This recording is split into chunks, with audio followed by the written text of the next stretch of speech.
Hello, my name is Pej. I'm an interventionist that works with people with drug addiction, alcoholism, and mental health. I'm also a recovery coach that helps people that get on the other side of addiction or alcoholism stay on the path of recovery. I also work with their families very closely as a recovery coach. So today's topic is going to be, can a psychologist get my addictive loved one to stay sober? The reason that I wanted to do a video on this is that I'm sober now 17 and a half years, and I work with many different types of communities. One of the communities I work with is the Persian community. I am an Iranian-American Persian man, was raised here in America from the time that I was 5 years old. I had a lot of traumas and a lot of different things that happened to me throughout my life, and then I got into drugs and alcohol. And throughout that time, I had a psychologist when I was younger. I also had some major trauma that happened to me, which brought the psychologist back into my life. But during that time, I was never sober. And so, in a sense, I was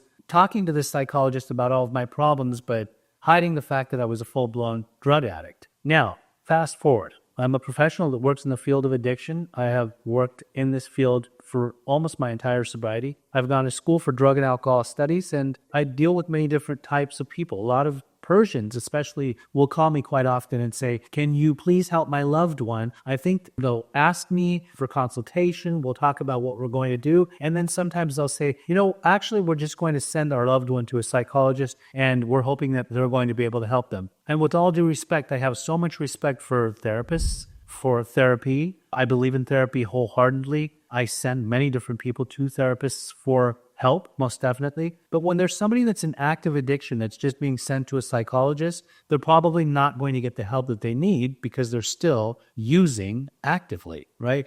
And so I believe that if a therapist has any inclination or hint that their client is not sober, they probably won't be able to do effective work with that individual. They should probably get that person to go get help, such as going to detox, going to treatment for a while, and then after going through treatment, then continue to do therapy with them as aftercare or ongoing therapy. A lot of times when a person is in active addiction, they will try to pull the wool over the therapist's eyes. They will try to tell them certain things. They will minimize their own addiction or actually just act like they're not using at all. So they're not going to be completely truthful in those times. It won't be effective.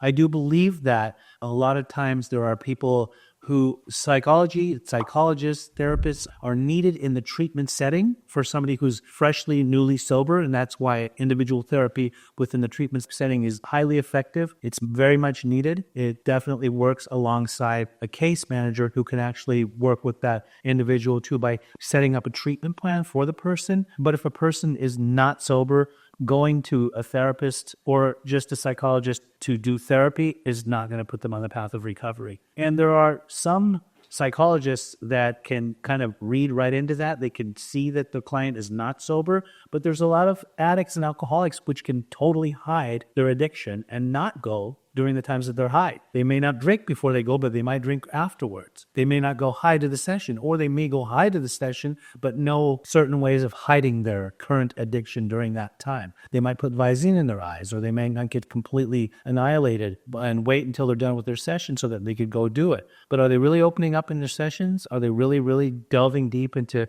what is psychologically going on with them? Are they really getting honest with the psychologist and saying, I'm doing these drugs or I was doing these drugs, but are they really getting honest in the whole session? That's on them. Even in recovery circles, in a certain particular recovery book, there is a doctor's opinion where they say based off of the synthetic knowledge that the doctor had obtained through their own studies, sometimes they just could not be effective and help addicts or alcoholics. Now, often you will even hear people that go into a treatment setting that work with certain people. Let's say, for example, a case manager that's also in recovery that says, my psychologist just doesn't get me. Like, they're not an addict like me. You get me. Like, I'm able to talk with you. Not to say that the psychologist can't help them, because there are lots of psychologists, lots of therapists that will delve deep into somebody's past and work through their deep-rooted trauma. They will come up with many different psychological approaches or tools of trying to help somebody process whatever they're carrying. But a lot of times, one addict talking to another or one alcoholic talking to another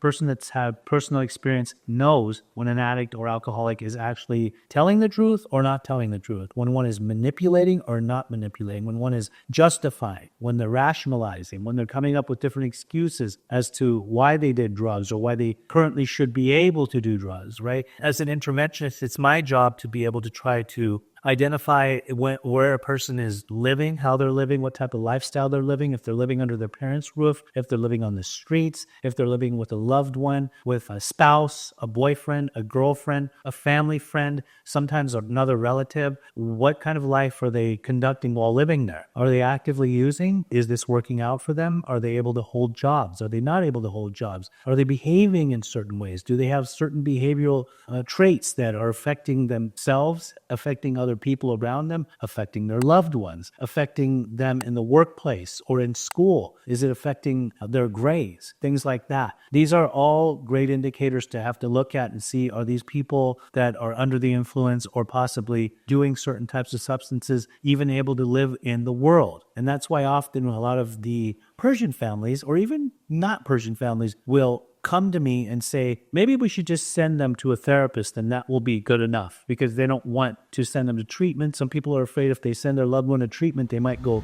make new friends or find people there like using buddies that will turn them on to other types of drugs. I've made a video about that too before. But, I just wanted to talk on this. I'm not saying that psychologists and therapists aren't effective in helping people, but I think a good psychologist or therapist, if they have any type of hint that their client is not completely sober, I think it would be better to try to get them to a point where they go and seek the help to sober up, and then they can come and do more effective therapy with their client. If you like this video, you can subscribe. Pej Interventions is the channel. You can also make comments in the comment section. We'd love to hear from you. We will do our best to interact with you. And like, share, subscribe, comment, and let everybody know about us. If you have a loved one that is struggling with addiction or alcoholism, you can always reach out to me. My number is 310-596-9356. My name is Pej.